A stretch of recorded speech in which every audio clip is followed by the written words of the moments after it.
बो, बोलो गोपी जी।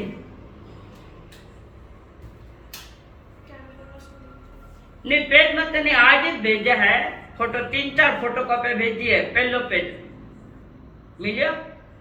हाँ, उपगुहन, उपगुहन यानी दूसरों के दोष छिपाना, औरों के गुण प्रकट करना, ये सम्यक दर्शन की पहचान है। जो 8 बातें बताई है ना, एक है निशंकित, तत्वों में शंका नहीं करना, अखंड आत्म स्वरूप का ज्ञान प्राप्त अनुभव करना, वो निश्चित श्रद्धा है। जन्म मरण रोगादि से भयभीत न होना, इसमें तो इसमें व्यवहार और निश्चय, 7 तत्वों का श्रद्धान व्यवहार है, और शुद्ध ज्ञायक स्वरूप आत्मा में स्थिर होना, वो निश्चय, वो श्रद्धा है। पहले वाला विश्वास है, दूसरे वाला श्रद्धा है। आगे निष्कांक्षित, इस लोक तथा परलोक संबंधी भोगों की आकांक्षा नहीं करना, वांछा नहीं करना, भोग संबंधी सम्यक दर्शन की पहचान बता रही हूँ 8 बात लेकर। 4 मैंने बताई है, फिर भी थोड़े से चलते चलते बता रही हूँ। अपने स्वरूप के अतिरिक्त सब कुछ, हाँ बोलो, मेरा आवाज आ रही है ना? मेरी आवाज आ रही है ना? किस, हाँ आ गई? हाँ, निर्विचिकित्सा,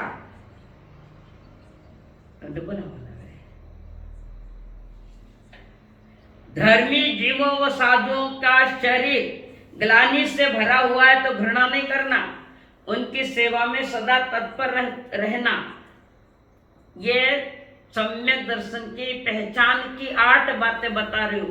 तो आप कभी पूछते हो ना कि सम्यक दर्शन की पहचान क्या है, किसी को सम्यक दर्शन हुआ है तो उसकी पहचान क्या है? ये बाहर के लक्षण बता रही हूँ मैं, पहचान अभी। हाँ, आगे अमूढ़ दृष्टि, लौकिक चमत्कार को देखकर अथवा भय, लज्जा, गौरव या अन्य तथा वस्तु के जो बात है नित्य, जो पत्थर की लकीर के समान है, स्वभाव के अतिरिक्त निज स्वरूप के वस्तु के स्वभाव के अतिरिक्त सभी असत है, पदार्थों की इच्छा न करना, ये निश्चय है। जैसे लोक में 6 द्रव्य है, ये बता रही हूँ, लोक में 6 द्रव्य है। 6 द्रव्य में मेरी एक ज्ञायक शुद्ध आत्मा सत है, बाकी के असत है। असत है वो तो नहीं है, ऐसा नहीं, मेरे लिए असत है, मुझे है नहीं मेरे लिए, यानी मेरे लिए तो मेरी एक शुद्ध ज्ञायक आत्मा ही है, बाकी नहीं है। समझ में आई? 5 द्रव्य और है, धर्म, अधर्म, आकाश, काल और पुद्गल, ये 5 द्रव्य मेरे लिए असत है। असत है बोले तो झूठ, ऐसा नहीं, असत है बोले तो मेरे नहीं है, मेरी तो एक शुद्ध आत्मा, त्रैकालिक ज्ञायक स्वरूप आत्मा मेरी है। आया समझ में? मेहता, कविता मेहता, हाँ, किसके समझ में नहीं आया बोलो? बोरा, सुनीता जी, आया ना समझ में? एक मेरी आत्मा ही मेरी है, 5 अन्य द्रव्य है, पर वो मेरे नहीं है। मेरा तो मैं दर्शन ज्ञान स्वरूप वाली ज्ञायक यानी जानन वाली आत्मा हूँ, त्रैकालिक शुद्ध आत्मा हूँ।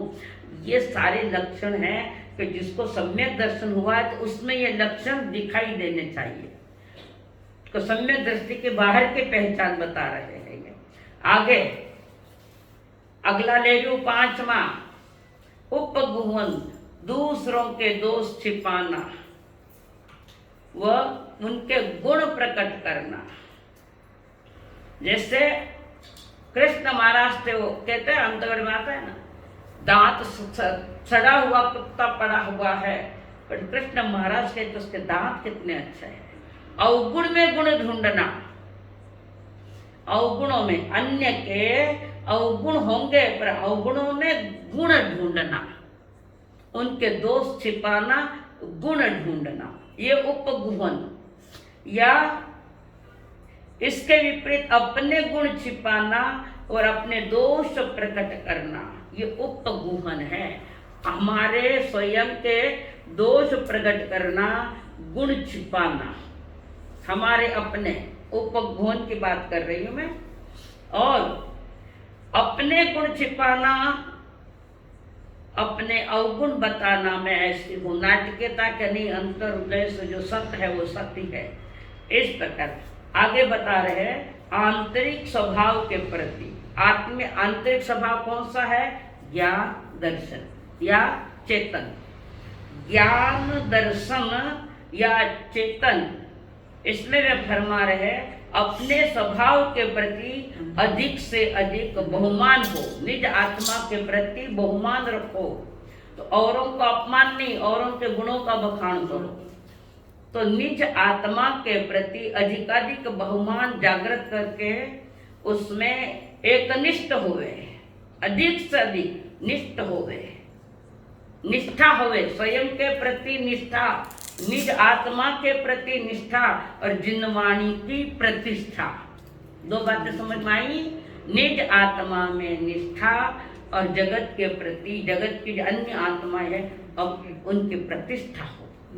यानी अपने गुण छिपाना और दोष प्रकट करना, औरों के दोष छिपाना और उनके गुण प्रकट करना, ये उपगुहन है।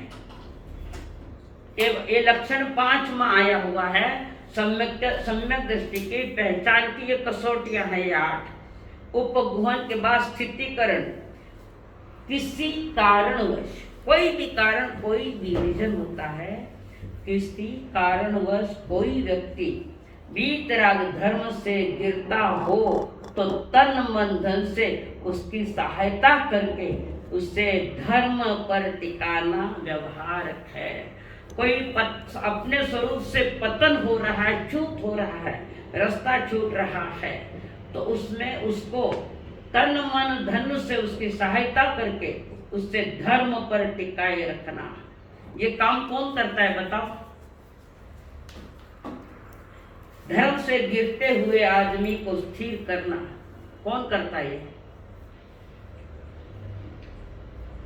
सुन लिया ज्ञानी? ये नहीं, कौन करता है?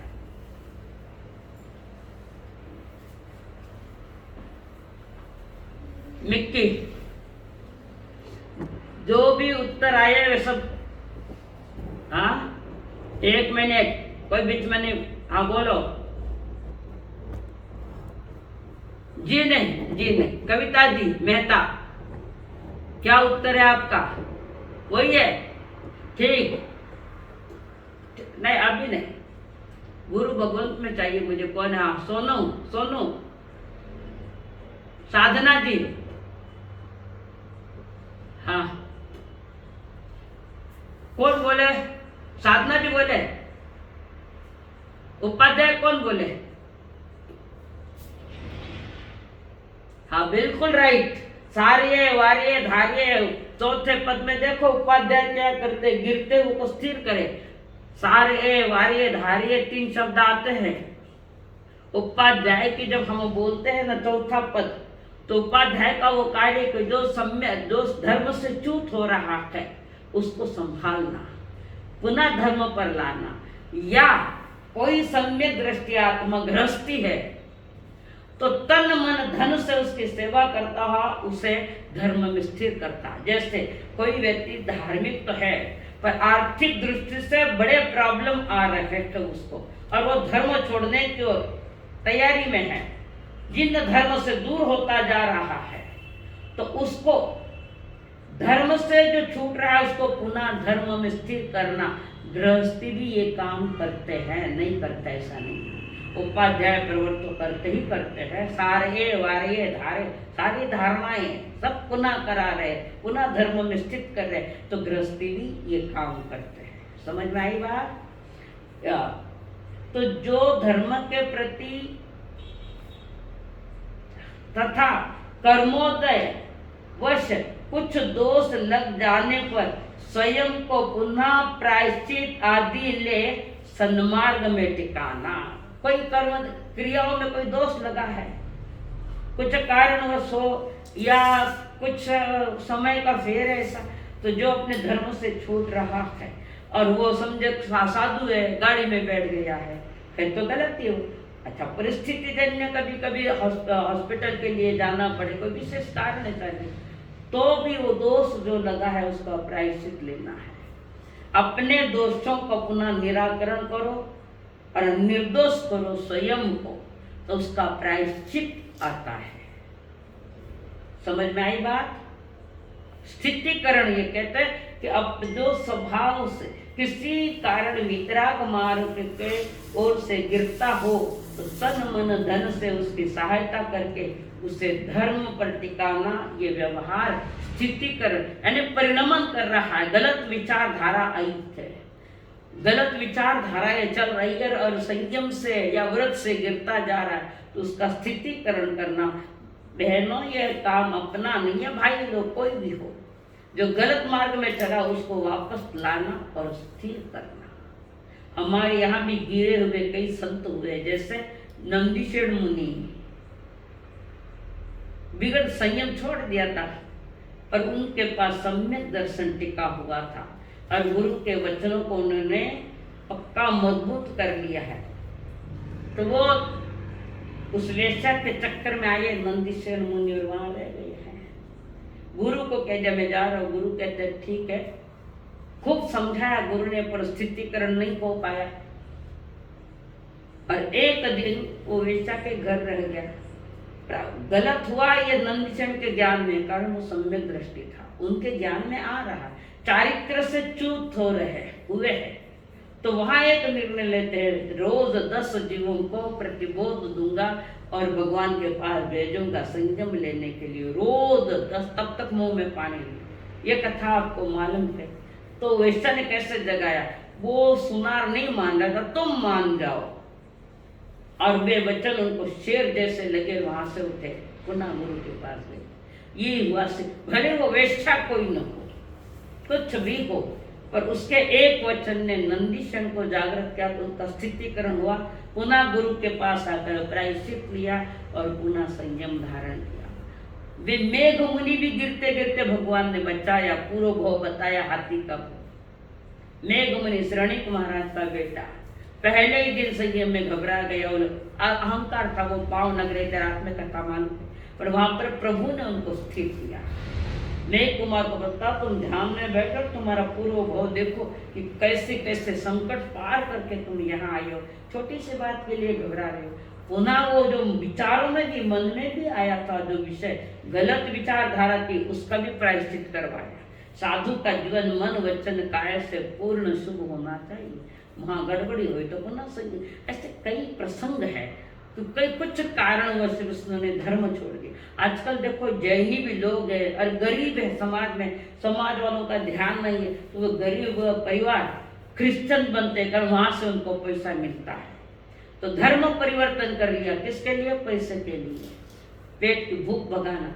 इस जगह आप भी हमेशा ध्यान रखना, कभी कोई गरीब भाई है और उसकी कोई रोजी रोटी की व्यवस्था नहीं है और आपके पास वो व्यवस्था है, तो आप उनको धर्म परिवर्तन के लिए रोकना और समझाना। थोड़ी 8-10 जन तुम्हारे मंडल है, कई मंडल, थोड़ा स्थितिकरण करना, नहीं तो जैनी क्रिश्चियन बन रहे हैं नगर में तो बहुत ज्यादा है।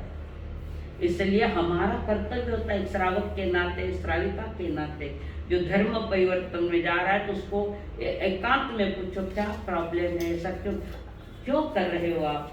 अगर वो कहे कि ऐसा है तो तुम इसकी चिंता मत, हम सब मिलकर तुम्हें बराबर व्यवस्थित करेंगे। अनंत पुण्य बनता है एक व्यक्ति का धर्म में स्थितिकरण किया है, पूर्ण पीछे लेकर आए, क्रिश्चियन होते होते बचाया, जैनी रखा। अगर ऐसा कर्म हम करें तो अनंत पुण्य का बंद होता। अकेला नहीं कर सकते, 10 जन मिलकर करो, फर्क क्या पड़ता है। तुम्हारे पुण्य से तुम्हारा पास है, तो उस पुण्य का, उदय पुण्य का और नया पुण्य करने का कर्तव्य करना, इसका नाम है स्थितिकरण। आगे प्रायश्चित आदि ले सन्मार्ग में टिकना ये निश्चय है। उपयोग यानी ज्ञान दर्शन को बार बार बाहर से लौटाकर अंतस तत्वों में स्थिति करना। बार बार तत्व छूट रहे हैं या तत्वों को भूले जा रहे हो और आगे दूसरी ओर जा रहे हो, तो बार बार पुनः पुनः अंतस में आना, यानी अंतःकरण, जिसको कहते हैं अंतःकरण का दूसरा नाम है भाव मन। भाव मन का अर्थ है पुनः सायोपशमिक ज्ञान। सायोपशमिक ज्ञान वो है उसका अर्थ, भाव मन का अर्थ है। तो अपने उसके परिणामों से उसको ठीक ढंग से लाना है, तो आप अपने परिणामों को ठीक कर जो धर्म से दूर होते जा रहे उनको संभालो, दूर जाने मत दो, निकट लो। ये भी एक सम्यक दर्शन की पहचान है। अनंत पुण्य का बंध है को गिरते हुए का स्थितिकरण करना,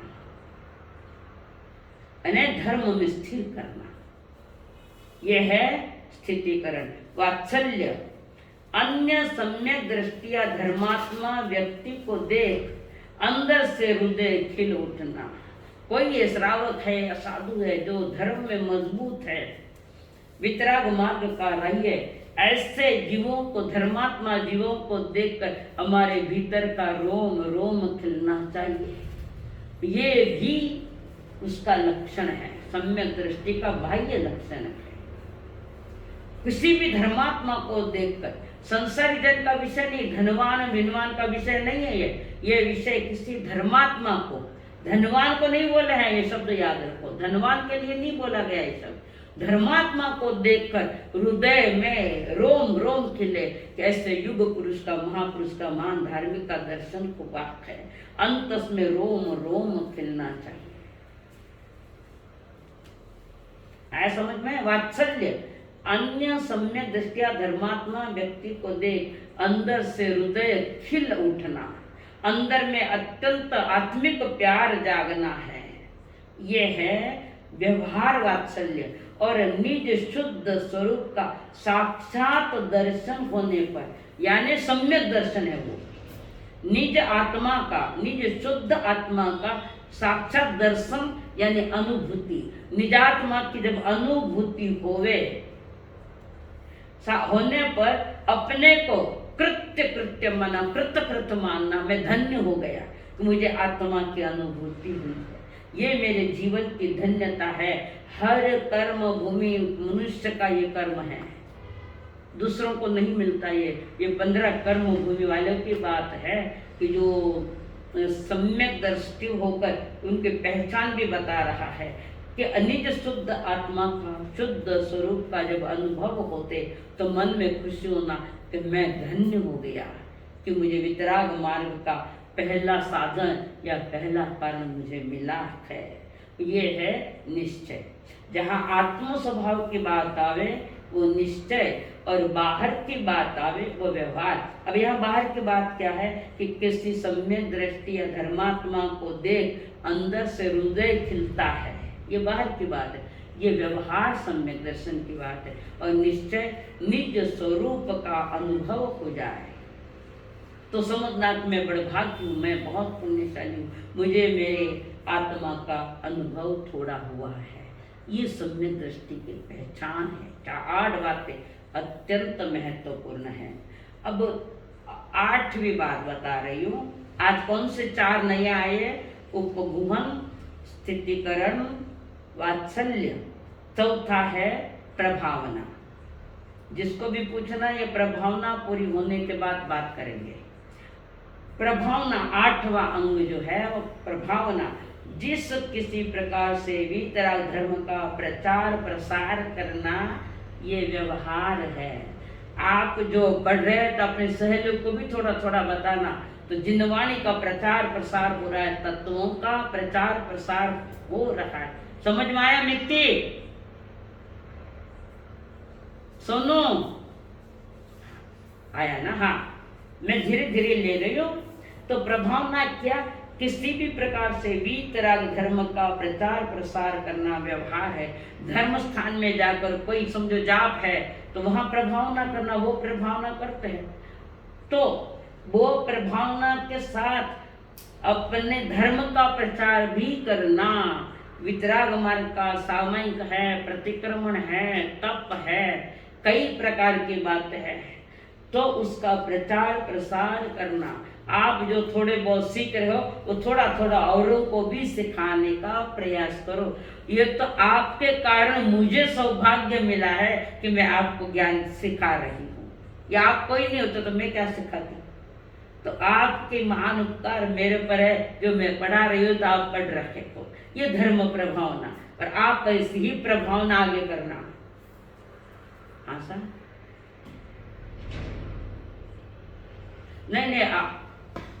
नहीं, आप लोग बैठे हो तो मुझे सिखाऊंगा। कोई सोमवार में बैठे तो उनके कहना सामयिक ले लेना, सामयिक आ जाएगा, घंटों भर तो व्याख्यान सा लेना, करो दलाली, धर्म दलाली करते। और धर्म दलाली करता हुआ इंदिरा जी, धर्म दलाली करता हुआ जीव कर्मारी कोटि खपावे, खत्म करे, उत्कृष्ट परिणाम आवे तो तीर्थंकर गोत्र बांधे। जैसे कृष्ण महाराज ने दलाली की थी धर्म की, कि जिनको भी दीक्षा लेना है उनके सारी समस्याएं मैं पूर्ण, उनके घर का खर्चा, जिसका बेटा गत में बेटा दूंगा, किसी के बाप ने दीक्षा ली का बाप, इतनी धर्म दलाली कृष्ण महाराज ने की। उसका एक प्रभावना ये हुई, उन्होंने तीर्थंकर गोत्र मानना है। संसार की दलालियां तो बहुत उच्च हो गई है, धर्म दलाली करो, धर्म की दलाली करो ज्यादा। संसार की दलालियां तो अनंत बार करी, हीरो छोरन बीरो बोन भी सगाई, ये दलालियां कम करो और धर्म दलाली करो। मेरी तो एक विनंती है आपको, फिर आपका निर्णय है। तो यहाँ पर वे फरमा रहे, वीतराग धर्म का प्रचार प्रसार करना ये व्यवहार प्रभावना है, और निज शुद्ध आत्मा की अनुभूति जनित आनंद से सदा स्वयं प्रभावित रहे। मेरा आनंद मुझे खिले। हमारे आनंद में जो कोई बाहर के कारण है तो वो आनंद नहीं, वो सुख है। और मैंने जो पाया है निज स्वरूप का आनंद, उससे मेरी आत्मा प्रभावित हो गई है और अंदर से आत्मा खिल रही है। ये है निश्चय प्रभावना। बाहर की प्रभावना में धर्म का प्रचार प्रसार, और अंतरंग में जो प्रभावना है निज स्वरूप से सदा स्वयं से प्रभावित रहे कि मुझे वितराग मार्ग मिला, वे वितराग देव गुरु धर्म जाने पहचाने, देव गुरु धर्म मिले हैं, शास्त्र मिले हैं, और गुणस्थान भी सीखने को मिल रहा है। इसी में से तुम्हारी आत्मा खिले, तो वो है अंतरंग निश्चय प्रभावना। प्रभावित रहे, अन्य किसी भी पदार्थ के प्रभाव में न आना, यानी निज आत्मा को छोड़कर जगत के प्रभाव में नहीं आना। निज आत्मा का आत्मा से प्रभावित होना, जगत के पदार्थों से प्रभावित होना तो वो दुख का कारण बनेगा। और निज स्वरूप का, निज गायक स्वरूप से प्रभावित हुए तो वो तुम्हारी प्रभावना है। और बाहर के जगत से तुम प्रभावित है तो तुम जन्म मरण बढ़ा रहे हो। निज आत्मा से जो प्रभावित होता है उसको निकट में वितराग मार्ग मिलता है, और जो बाहर की चीजों से प्रभावित है तो जन्म जन्म खो रहा है और अपना जन्म मरण बढ़ा रहा है। अन्य प्रभाव, ज्यादातर अनादि के संस्कार हमारे कि बाह्य चीजों से हम प्रभावित है। बंगला बहुत बना लिया, बाह्य चीज है, महाबंगलो बनाए, क्या है बंगला, आज बनाया कल कोई निकालेगा तुम्हें बाहर, बंगला में थोड़ी बैठना है। कोई भी संसार की चीजें मिली और आप बहुत खुश हो गए, मुझे जितना चाहिए था उतना मिल गया, पर जितना मिला उसके आगे अगली इच्छाएं और तैयार हो जाती है।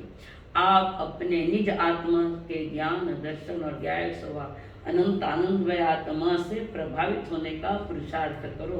बाहर की चीजें तो अनंत बार मिली है, अनंत बार छुट्टी है। बाहर की चीजों से अगर तुम प्रभावित हो तो तुम अपने से दूर हो रहे हो, अपने से दूर। और निज स्वभाव से तुम प्रभावित हो, तुम अपने के निकट में आ रहे हो, निज आत्मा में। ये है प्रभावना धर्म। ये 8 प्रकार की बातें हुई है, समझ में आई आपके? अब इन 8 में आपको क्या समझ में नहीं आया बोलिए। इन 8 बातें जो बताई, मेरे स्वरूप का ध्यान करो, निज स्वरूप का ध्यान करो।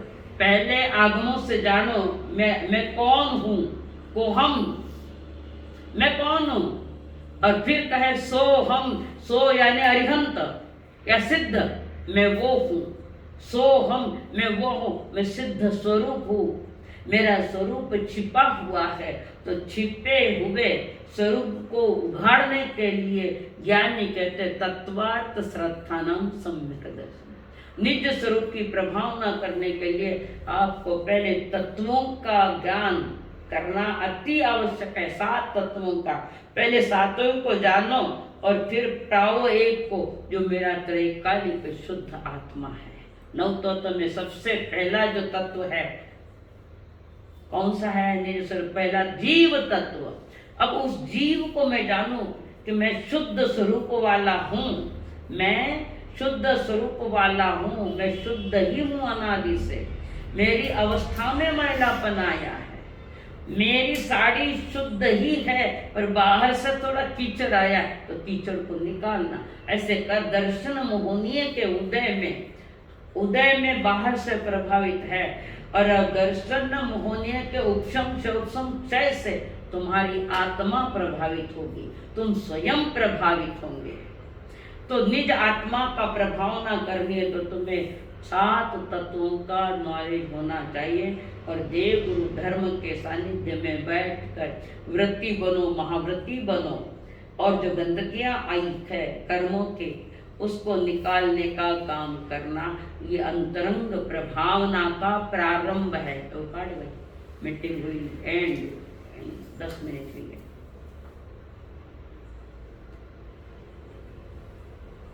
हाँ, अब किसको पूछना है आज प्रभावना के बारे में? समझ में आई इंदिरा जी? निज प्रभावना के लिए 8 बातें तो बताई है, और निज प्रभावना तो 7 तत्वों का श्रद्धा, और उसमें पूर्ण उपादेय यानी आदरणीय योग्य, पूर्ण आदरणीय योग्य हमारा पहला तत्व है जीव तत्व। अब जीव तत्व में क्या क्या दुर्दशा आई है, क्या किससे निकालना, तो आगे है आश्रव, संवर, निर्जरा, बंध और मोह। ये सारे तत्व उसी को लेकर चलेंगे। पर तुम अपने जीव तत्व को कभी मत भूलना कि मैं त्रैकालिक शुद्ध हूँ, ज्ञान दर्शन वाला हूँ, मैं चैतन्य स्वरूप हूँ। ये तुम्हारे अंतरंग प्रभावना के लिए काम आएगा। हाँ, अब किसी को पूछना है कुछ? शारदा वैसा पूछ लो कुछ, बोलो बोलो। शारदा बाई बरमेचा, आवाज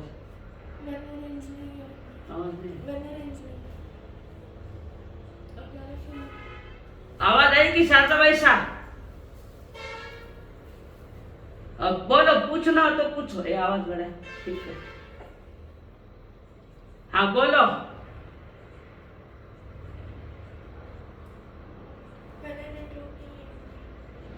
हाँ मेहता जी, हाँ उपगुहन, उपगुहन। अरे शांत बैठो ना, समझा तो सुखी बात है। कोई प्रश्न पूछ रहा है तो मैंने उत्तर दे बंदो ना। उपगुहन, दूसरे को दोष छिपाना और औरों के गुण प्रकट करना, अपने गुण छिपाना और अपने दोष प्रकट करना, ये उपगुहन है। आई ध्यान में। और अपने स्वभाव के प्रति अधिक से अधिक बहुमान होना, निज आत्मा के प्रति, औरों के प्रति औरों के अवगुण छिपाना, गुण प्रकट करना, स्वयं के गुण छिपाना, अवगुण प्रकट करना, और निज स्वभाव से बाहर मत जाना। आत्मा का बहुमान ये ठीक है। और जब तक हमारे आत्मा का बहुमान नहीं होता है कि मैं तो अनंत स्वरूप हूँ, वो सोहम सोहम हूँ मैं, इसका चिंतन चलते फिरते सतत चले कि मैं ज्ञान दर्शन वाला हूँ, चेतन स्वरूप वाला हूँ, मैं अनंत आनंद का स्वामी हूँ, इसका चिंतन और 7 तत्वों का चिंतन, ये दोनों ही आवश्यक है। ये है उपगुहन। आया ध्यान में। और किसको पूछना है? हाँ, ये गांधी कौन है? कल्पना गांधी पनवेल। कुछ पूछना है आपको? गांधी कुछ पूछना है? चलो जिसको समझ आए ना, अच्छी बात है। और किसको? गोपी जी, गोपी जी समझ में आयो? ओके ओके, हाँ आगे लो बच्चे। सम्यक दृष्टि की और भी कुछ पहचाने हैं, और भी कुछ पहचान जो आप प्रतिक्रमण में आता है। सम, संवेग, अनुकंपा, आस्तिक्य, ये गुण सहज उत्पन्न हुए। जैसे प्रशम यानी कषायों की मंदता होवे। सम्यक दृष्टि के पहचान बता रही हूं, आपके वहां फोटोकॉपी है। प्रशम यानी कषायों की अति मंदता। कषाय नहीं, क्रोध नहीं, शांत भाव। कोई कुछ भी बोले तो क्रोध नहीं करता, क्रोध को कमजोर करना, वो है प्रशम, जिसको हम संवेग। अब दूसरा है संवेग, संसार में भोगों से डरना। संसार के भोगों से डरना वो है संवेग। भोगों से डरना कि ये भोग, 5 इंद्रियों के विषयों की पुष्टि करना, इससे डर लगना। कारण ये भोगों को भोग अनंत संसार का कारण। भोगों पे स्वाद के लिए, गलत सुनने के लिए 5 इंद्रियों के जो विषय है उन विषयों से डरना। अब आई आवाज? 5 इंद्रियों के जो 5 विषय है, श्रोतेंद्रिय, चक्षुंद्रिय, घ्राणेन्द्रिय, रसनेन्द्रिय, स्पर्श, धर्म विरुद्ध इन 5 इंद्रियों का उपयोग करना। धर्म विरुद्ध, अधर्म हेतु, वो है उसका डर लगना, भोगों से डर लगना। कारण ये भोग पतन का कारण है। जो डरता है भोगों से उसका नाम है संवेग। आ गए, पहले तो डर लगना, तीसरे में भोगों से विरक्त हो जाना। इंद्रिय के जो भोग है वो कमजोर करते करते करते उससे अलग हो जाना। 4 निर्वेद, दुखियों के दुख देख स्वयं का हृदय आदृत हो जाना। औरों के दुखों को देखकर मन में पीड़ा होना, मन हमारा आदृत होवे, वो है हमारा निर्वेद। और निश्चय में आस्था, संवेग, निर्वेद, अनुकंपा और आस्था, ये 5 बातें हैं। तो इसमें अनुकंपा 5वां है। निज अंतस्थ में अस्तित्व के प्रति यानी निज आत्मा के प्रति आस्था होना, श्रद्धा होना, विश्वास होना। कुछ कैसा भी प्रसंग आवे, निज अस्तित्व के प्रति कभी चूत मत होना। अपने अस्तित्व के प्रति आस्था। वो अस्तित्व कौन है? कि त्रैकालिक शुद्ध स्वरूप वाली मेरी आत्मा, वो है अस्तित्व। और मेरे अस्तित्व के प्रति, मेरे स्वयं के अस्तित्व के प्रति बहुमान होना, दुखियों के दुख देखकर मन द्रवित होना, स्वयं के अस्तित्व के प्रति सदा जागृत रहना कि मैं सोहम हूँ, मैं सिद्ध स्वरूप हूँ, मेरा स्वरूप सिद्ध स्वरूप जैसा है। तो सिद्ध कैसे बने? कोहम से सोहम में कैसे आइए? तो पहला कदम था देव गुरु धर्म के प्रति पूर्ण विश्वास, अन्य नहीं, इसके बाहर कोई भी नहीं। देव गुरु धर्म के प्रति पूर्ण विश्वास और निज अस्तित्व यानी शुद्ध स्वरूप, आत्मा का शुद्ध स्वरूप, अपने अस्तित्व के प्रति बहुमान होना, अपने अस्तित्व के प्रति सदा सावधान रहना, अपने अस्तित्व के प्रति आस्था होना। ये 5 वेद सराग सम्यक दर्शन के हैं। अब यह शब्द आया है, क्या आया? सराग संयम। जैसे संसार के रागद्वेषों से ताल्लुक हो गए हैं, देव गुरु धर्म के प्रति वहां आए हैं सराग सम्यक दर्शन तो है, पर देव गुरु धर्म के प्रति राग है। जैसे गौतम स्वामी को भगवान महावीर के प्रति जो राग था, यानी सराग यानी राग सहित, वो देव गुरु धर्म के प्रति जो राग है वो शुभ है, और संसारियों के प्रति जो राग है वो अशुभ है। समझ में आई बात? संसारियों के प्रति जो राग है वो अशुभ है, तो वहां राग है तो द्वेष है, जहां राग है वहां द्वेष है। और देव गुरु धर्म के प्रति जो राग है वो शुभ राग है, पर वहां देव गुरु धर्म के प्रति जो शुभ राग है, पर द्वेष कभी शुभ होता ही नहीं। द्वेष तो अशुभ ही होता है, तो वो संसारियों का विषय है, वो राग द्वेष संसारी जीवों का विषय है। और धर्म मार्ग पर सम्यक दृष्टि आत्माएं जो होती है उनका राग सहित है, वो राग तो है पर वो शुभ है। वो शुभ क्यों है वो राग? कि देव गुरु धर्म के प्रति वो राग है। देव गुरु धर्म के प्रति जो राग है वो शुभ है।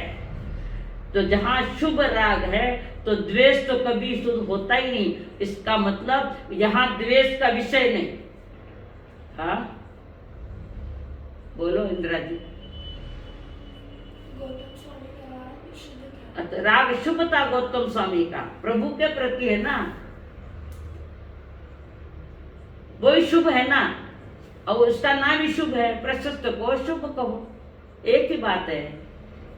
शुभ राग कहो या प्रशस्त राग कहो, दो ही चलता है, पर्यायवाची शब्द है उसके। तो गौतम स्वामी को प्रशस्त राग जो था वो भगवान के प्रति था, वो शुभ था। पर यहाँ पाप ही नहीं रोकता, पुण्य भी रोकता है। चालू कर।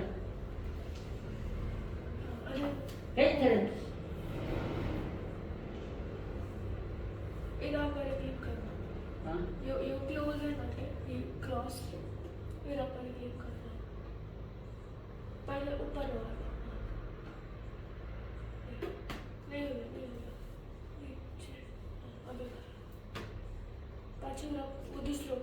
दूसरा ग्लास थोड़ा नीचे थोड़ा सा ऊपर क्लिक कर दो। अभी अच्छी स्टार्ट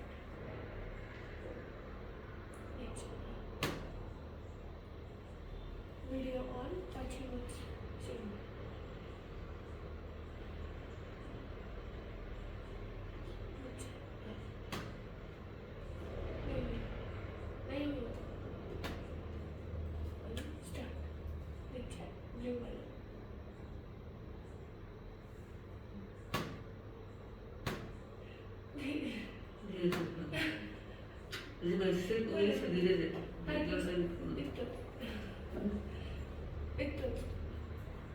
जोर से निकल इन्हें टच करा ना एक टच अभी पाछी नहीं यू क्लोज कर दो। अन्य में चालू है। हाँ आवाज आ रही मेरी? हाँ हाँ, तो देखिए अशुभ राग और द्वेष ये संसारियों के प्रति होता है। शुभ राग देव गुरु धर्म के प्रति होता है, अशुभ राग होता ही नहीं। अशुभ राग संसारियों के प्रति, पर शुभ राग होता है, पर द्वेष कभी शुभ होता नहीं है। तो गौतम स्वामी को प्रभु के प्रति राग था, तो औरों के प्रति किसी के प्रति द्वेष नहीं था, कारण शुभ द्वेष होता ही नहीं। देखिए शुभ राग होता है।